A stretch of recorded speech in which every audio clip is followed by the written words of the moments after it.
ಓಯ್ ಓಯ್ ಓಯ್ ಬಾಯ್ ಬಾ ಹುಷಾರು ಹುಷಾರಿ.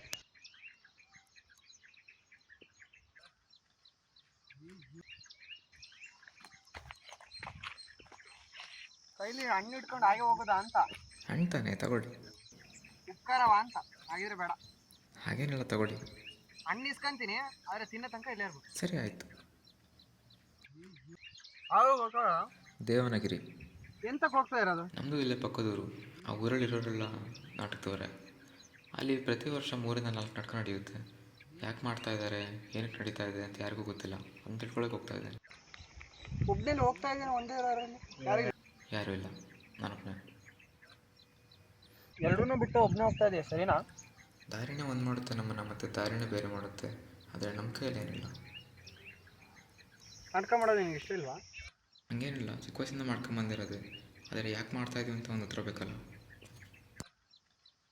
ಆ ಉತ್ತರ ನಿನಗೆ ಇಷ್ಟ ಆದರೂ ಮೊದಲು ಗುರುರಿಗೆ ಒಪ್ಪಿಸ್ತೀನಿ. ಊರವ್ರು ಯಾರು ನಿನ್ನ ನಂಬಲ್ಲೇ ಇಲ್ಲ. ಅದಕ್ಕೆ ನಾನು ಏನು ಮಾಡೋಕ್ಕಾಗಲ್ಲ.